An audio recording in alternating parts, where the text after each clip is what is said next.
झिशान सदगीने पोलिसांना दिलेल्या जबाबात 10 बिल्डर्स आणि मोहित कंबोज यांचं नाव घेतलंय। ही माहिती टाइम्स ऑफ इंडिया या वृत्तपत्रानं दिली। हत्येच्या दिवशी वडिलांनी लिहिलेल्या डायरीमध्ये भाजप नेते मोहित कंबोज यांचं नाव आहे असा उल्लेख झिशान सिद्दीकींनी केलाय।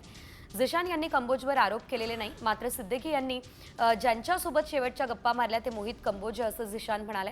झिशान सिद्दीकींनी केलेल्या आरोपात मुंद्रा बिल्डर्स, पृथ्वी चव्हाण, शाहिद बलवा, शिवालिक व्हेंचर्स, अदानी नवी पटेल याशिवाय विनोद गोयंका आणि ओंकार बिल्डर्स या नामांकित बिल्डर्सच्या नावांचा उल्लेख आहे। तर SRA प्रकल्पात नागरिकांची बाजू घेतल्यानेच हत्या झाली असा दावा झिशानने केलाय अशी माहिती टाइम्स ऑफ इंडियाने दिली आहे। दुसरीकडे बाबा सिद्दीकींची हत्या बिश्नोई गँगने केली आहे या दाव्यावर मुंबई पोलीसही ठाम आहेत।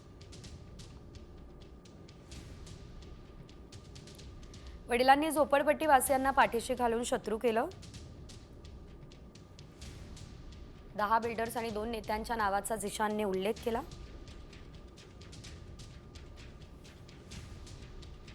मुंद्रा बिल्डर्सच्या SRA प्रकल्पावरती कंबोजना चर्चा करायची होती असंही त्यांनी यावेळेस सांगितलं। वडिलांच्या डायरीमध्ये शेवटचं नाव मोहित कंबोज यांचं नोंदवलेलं आहे। झिशानने मोहित कंबोज यांच्यावर कुठले आरोप केलेले नाही, मात्र केवळ मोहित कंबोज यांच्यासोबत संपर्क झाला असल्याचं झिशान यांचं म्हणणं आहे।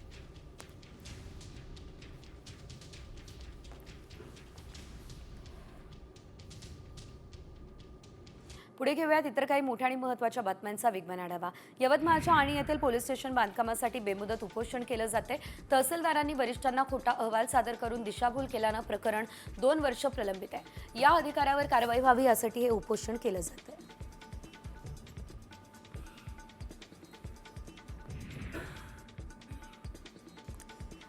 वाशिम या ठिकाणच्या रिसोड शहरातील जिजाऊ चौकात एका हॉटेलला आग लागली। दरम्यान या आगीत शेजारील सलूनच्या दुकानानं पेट घेतलाय। या आगीत दोन्ही दुकानं खाक झाली आणि या आगीत मोठ्या प्रमाणात आर्थिक नुकसान झालंय। आगीचं कारण स्पष्ट नाही।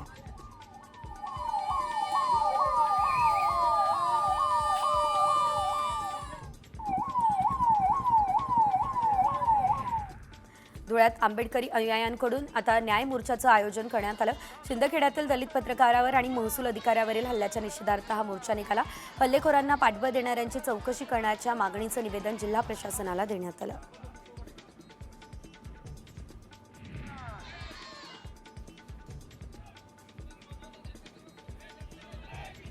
यवतमाळच्या दिग्रस तालुक्यातील गांधीनगर फाटा या ठिकाणी शेतकऱ्यांनी विविध मागण्यांसाठी राज्य महामार्ग रोखून धरला। दरम्यान शेतकऱ्यांच्या रास्ता रोको आंदोलनाचा फटका वाहन चालकांना देखील बसलेला आहे। यावेळी सरकार विरोधात आंदोलक शेतकऱ्यांनी जोरदार घोषणाबाजी केली आहे।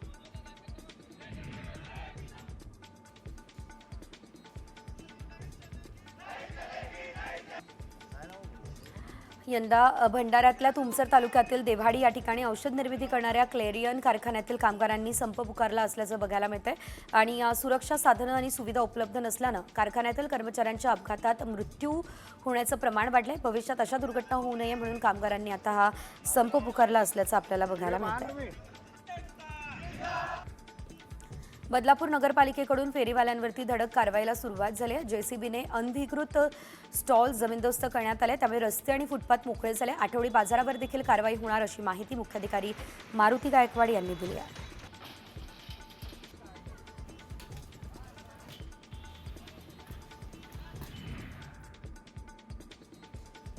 नागपूरमध्ये वाहतूक नियम तोडणाऱ्यांच्या तुलनेत दंड भरणाऱ्यांची संख्या नाममात्र अशी माहिती सहाय्यक पोलीस आयुक्त माधुरी बाविस्करांनी दिली। 2024 मध्ये नियम तोडणाऱ्या 13,67,000 जणांपैकी फक्त 1,67,000 जणांकडून 14 कोटी रुपये दंड जमा झालाय, तर 12 लाख जणांना अजूनही दंड भरलेला नाही आहे।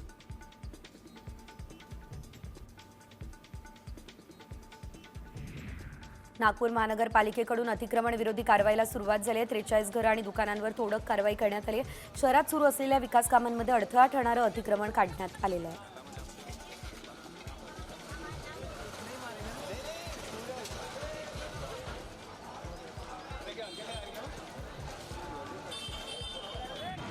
बर्ड फ्लूच्या पार्श्वभूमीवर धुळे प्रशासन सतर्क झालंय। कौतुकाची बाब म्हणजे बर्ड फ्लूचा शिरकाव अद्यापही धुळ्यात झालेला नाही, तरी देखील खबरदारी घेतली जाते। धुळ्यात पशुवैद्यकीय अधिकाऱ्यांकडून 27 पथकं तैनात करण्यात आली आहे। पोल्ट्री फार्म मालकांना सुद्धा नियमावली जाहीर करण्यात आलेली आहे।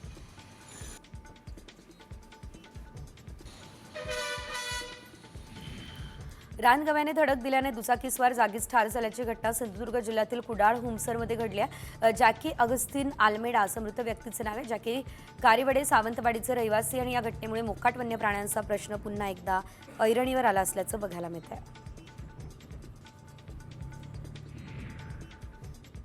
वाघांच्या शिकारीसाठी कुख्यात असलेला बहेलिया टोळीचा म्होरक्या अजित राजगोंड याला चंद्रपूर जिल्ह्यातील राजुरा तालुक्यातून अटक करण्यात आलेली आहे। त्यानं मागील काही वर्षांपूर्वी विदर्भात वाघांची शिकार केली असा संशय आहे। या प्रकरणामध्ये राजगोंड याला वन विभागाच्या पथकानं अटक केलेली आहे।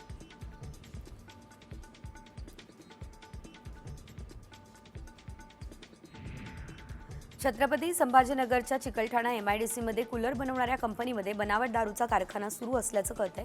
राज्य उत्पादन शुल्क विभागानं छापा टाकलाय। 2 लाखांचा मुद्देमाल जप्त केलाय। 4 आरोपींना अटक सुद्धा केली आहे।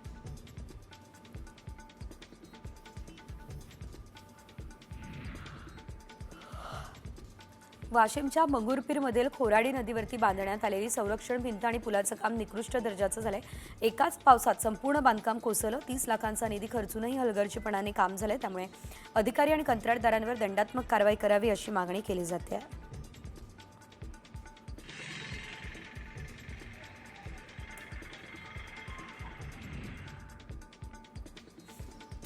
बीडच्या अंबाजोगाई शहरातील सिद्धार्थनगरमध्ये विद्युत वाहक पूलवरती अग्नितांडव पाहायला मिळालं। आज पहाटे 5 वाजता ही घटना घडली। महावितरणचे अभियंता कराड यांनी तत्परता दाखवली आहे। विद्युत पुरवठा तात्काळ खंडित केलाय। मोठा अनर्थ टळलाय।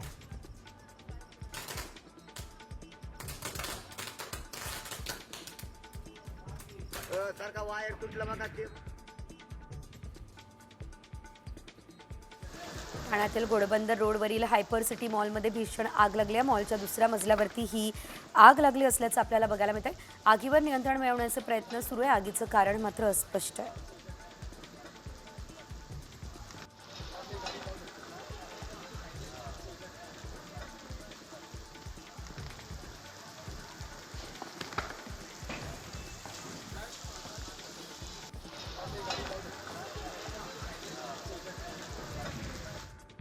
पुढे मोठी बातमी आहे। ओबीसी आरक्षण आणि स्थानिक स्वराज्य संस्था निवडणुकांप्रकरणी दाखल याचिकांवर आज सुप्रीम कोर्टामध्ये सुनावणी होणार आहे। गेल्या 4 वर्षांपासून या प्रकरणाची सुनावणी लांबणीवर आहे आणि त्यामुळे राज्यातील 29 महानगरपालिका, 257 नगरपालिका, 26 जिल्हा परिषद आणि 289 पंचायत समित्या यांच्या निवडणुका प्रलंबित आहेत। त्यामुळे कोर्टाच्या निकालाकडे संपूर्ण राज्याचं लक्ष लागलं आहे। तर 4 वर्षांपासून निकालासाठी तारीख पे तारीखच आपल्याला बघायला मिळते। पालिका निवडणुकांचा फैसला त्यामुळे आज तरी होणार का हे बघणं महत्त्वाचं, कारण याआधी सुद्धा आपण बघितलेलं होतं स्थानिक स्वराज्य संस्था असेल किंवा महापालिका निवडणुका या संदर्भात जी सुनावणी होणार होती ती पुढे ढकलण्यात आलेली होती। मात्र आता पुन्हा एकदा काय नेमकं घडतं, 4 वर्षांपासून निकालासाठी जी तारीख पे तारीख दिली जाते त्या संदर्भात आज सुप्रीम कोर्टामध्ये सुनावणी होणार आहे आणि स्थानिक स्वराज्य संस्था आणि निवडणुकांचा फैसला आज होणार का हे बघणं अतिशय महत्त्वाचं असणार आहे। एकीकडे स्थानिक स्वराज्य संस्थांच्या निवडणुका लवकरात लवकर व्हाव्यात यासाठी प्रयत्न सुरू असतानाच त्यावर तारीख पे तारीख दिली जाते। त्यामुळे अनेक प्रश्न उपस्थित झाले आहेत। ग्राफिक्सच्या माध्यमातून सविस्तर अपडेट या संदर्भात घेतोय। स्थानिक स्वराज्य संस्था निवडणुका गेल्या 4 वर्षांपासून प्रलंबित आहे। कोरोनानंतर ओबीसी आरक्षणामुळे निवडणुका लांबणीवर पडल्या आहेत।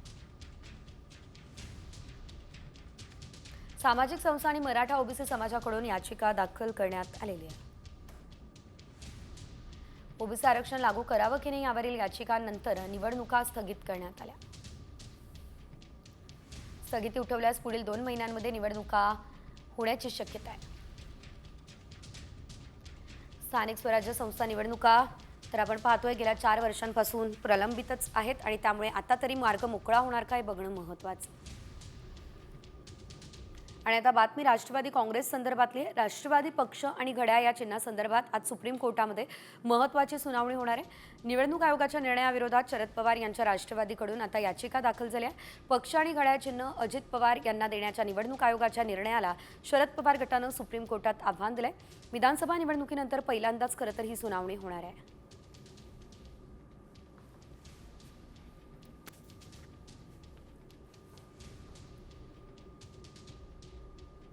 पुढे उर्वरित बातम्यांचा वेगवान आढावा। पोलीस भरतीची तयारी करणाऱ्यांसाठी आनंदाची बातमी, कारण राज्यात फेब्रुवारीनंतर पोलिसांची 10,000 पदं भरली जातील। राज्याची वाढती लोकसंख्या आणि गुन्ह्यांचं वाढलेलं प्रमाण पाहता कर्मचाऱ्यांवरती गुन्ह्यांच्या तपासाचं ओझं वाढलंय। त्यामुळे पोलीस भरतीचं नियोजन सुद्धा करण्यात आलेलं आहे।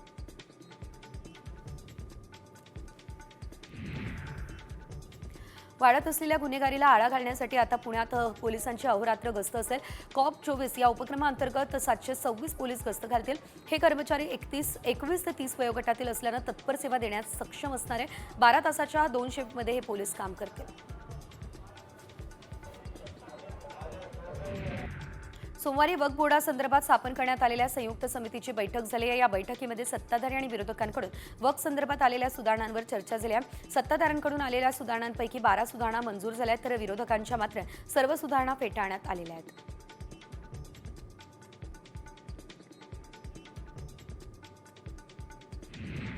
केंद्र सरकारने रेशन कार्ड धारकांसाठी गाईडलाईन्स जारी केल्या आणि या योजनेमध्ये आता 15 फेब्रुवारीनंतर या रेशन कार्ड धारकांना लाभ मिळेल. केंद्र सरकारने रेशन कार्ड धारकांना ई-केवायसी करणं अनिवार्य केलेलं होतं. त्यामुळे ज्या लोकांनी ई-केवायसी केलेलं नाहीये त्यांना रेशन मिळणार नाहीये. रेशन कार्ड धारकांना ई-केवायसी करणं आवश्यक आहे.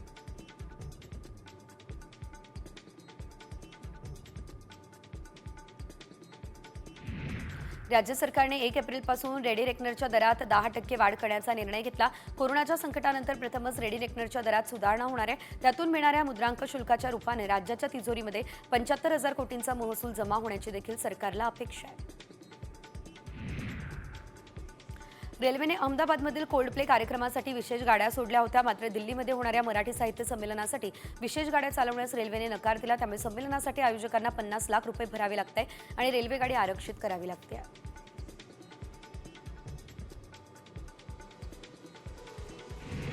धाराशिवच्या भूम तालुक्यातील माणकेश्वर या ठिकाणच्या ऐतिहासिक महादेव मंदिर आणि लक्ष्मी आई मंदिरादरम्यान संरक्षक भिंत बांधली गेली आहे. भाविकांना त्रास होतोय, त्यामुळे भिंत हटवून गेट बांधण्याची मागणी केली जाते. या मागणीसाठी अंधारे महाराज यांनी आमरण उपोषण सुरू केलं आहे.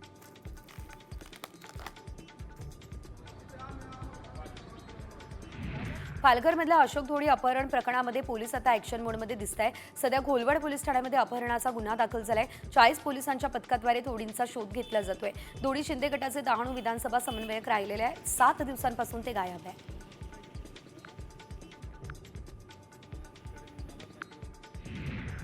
येरवडा पोलीस स्टेशन हद्दीत जुगार अड्ड्यावरती कारवाई झालेली आहे. 9 जणांना पोलिसांनी ताब्यात घेतलंय. 9,270 रोख रक्कम, 2 मोटरसायकल आणि 8 मोबाईल असा एकूण 1,05,000 रुपयांचा मुद्देमालही जप्त केलाय. मटका मालक बंटी मिश्राला पोलिसांनी ताब्यात घेतला आणि गुन्हा दाखल केलाय.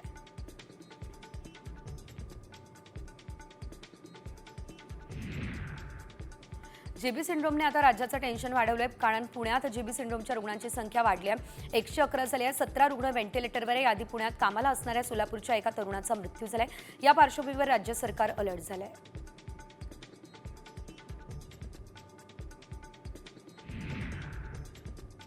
कोल्हापूरमध्ये सुद्धा जीबी सिंड्रोमचे 2 रुग्ण आढळलेले आहेत. तर कोगनोळी या ठिकाणी 60 वर्षांच्या वृद्धाला आणि हुपरी या ठिकाणी 6 वर्षाच्या बाळाला लागण झाली आहे. सीपीआर रुग्णालयामध्ये महिन्याला 5 ते 6 जीबीएसचे रुग्ण दाखल होत आहेत. ठणठणीत बरे होत आहे असा दावा सीपीआर प्रशासनानं केला आहे.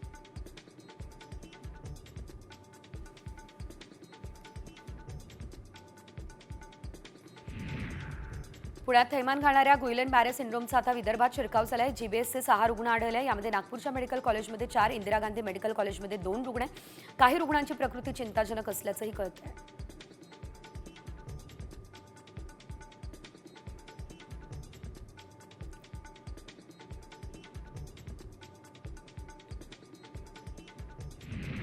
राज्यात जीबीएसचा धोका वाढतोय. केंद्र सरकार अलर्ट झालंय. केंद्राचे उच्चस्तरीय पथक राज्यात तैनात आहे. या समितीत 7 तज्ज्ञांचा समावेश आहे. रुग्णांचं व्यवस्थापन आणि नियंत्रण यामध्ये सरकारला समितीची मदत होईल. रुग्ण आढळून आलेल्या परिसरामध्ये 25,578 घरांचं सर्वेक्षण करण्यात आलंय. हत्येच्या प्रयत्नात मालेगावमधील 2 आरोपींना शिक्षा सुनावण्यात आली आहे. त्यानंतर आरोपींनी न्यायालयाच्या आवारातून पळ काढलाय. त्यातील एक आरोपी पकडण्यात पोलिसांना यश आलंय, तर आरोपी पळून जात असतानाचा व्हिडिओ सीसीटीव्हीत कैद झालाय. दुसऱ्या आरोपीचा पोलीस सध्या शोध घेत आहेत. पतीने फिरायला घेऊन जाण्यास नकार दिला, त्यामुळे रागातून पत्नीने 3 वर्षाच्या मुलाला मारहाण केली. प्लास्टिकच्या पाईपने 3 वर्षाच्या मुलाला बेदम मारहाण केली आहे. वडिलांच्या फिर्यादीवरून घाटकोपर पोलिसात मुलाच्या आईवर गुन्हा दाखल झालाय. मुलावर रुग्णालयात सध्या उपचार सुरू आहेत.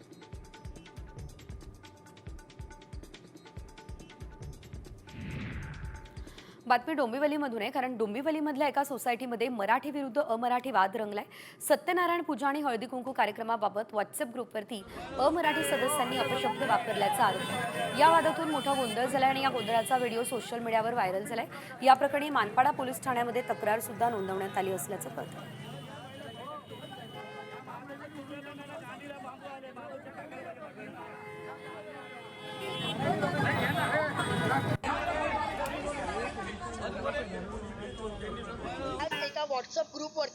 त्यांनी सत्यनारायण पूजेच्या संदर्भामध्ये अभाष्य केलं आणि वरतून सर्व महिलांना बाहेर येऊन दम देऊन विचारलं की तुम्ही हे सगळं कोणाला विचारून केलं, तुम्ही आम्हाला विचारलं का, न विचारता कसं काय केलं.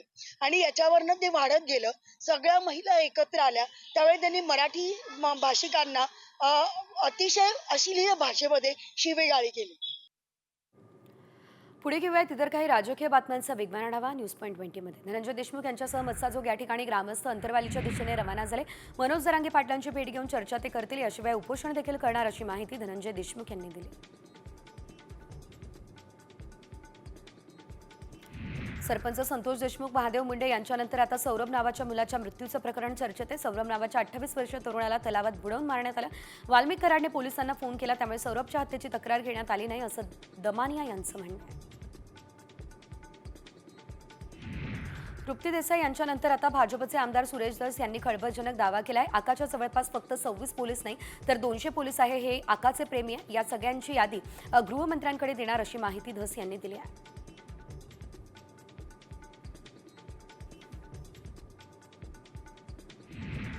राष्ट्रवादी पक्ष आणि घड्याळ चिन्हासंदर्भात आज सुप्रीम कोर्टात महत्त्वाची सुनावणी होईल. निवडणूक आयोगाच्या निर्णयाविरोधात शरद पवारांच्या राष्ट्रवादीकडून याचिका दाखल झाली आहे. विधानसभा निवडणुकीनंतर पहिल्यांदाच सुनावणी होणार आहे.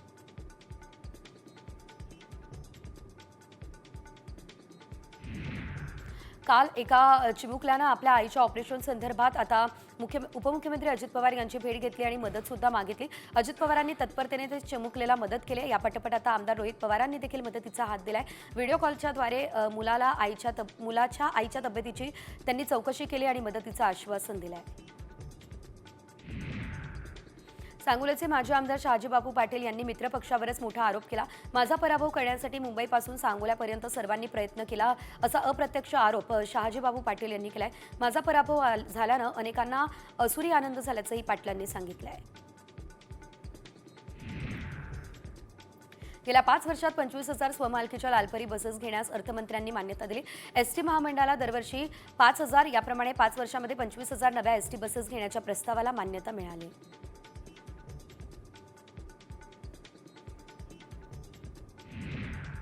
एसटी भाडेवाढीचा निर्णय परिवहन मंत्री प्रताप सरनाईकांना माहितीच नव्हता. मुख्यमंत्री आणि उपमुख्यमंत्र्यांनी एसटी भाडेवाढीचा निर्णय घेतला असं प्रताप सरनाईक म्हणाले. साम टीव्हीला सरनाईकांनी एक्सक्लुझिव्ह माहिती दिली.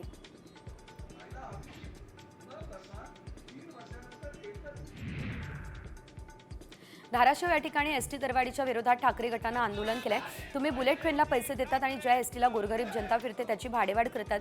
याविरुद्ध ठाकरे गटाकडून चक्काजाम आंदोलन करण्यात आलं. एसटी भाडेवाढीच्या विरोधात ठाकरे गट आक्रमक झाला. ठाकरे सेनेच्या कार्यकर्त्यांनी नांदेड शहरात मध्यवर्ती बस स्थानकासमोर चक्काजाम आंदोलन केलं. एकीकडे आपण पाहतोय लाडक्या बहिणींना 1,500 रुपये तर दुसरीकडे भाडेवाढ करून जनतेच्या खिशाला कात्री लावल्याचा आरोप आंदोलकांनी केला आहे.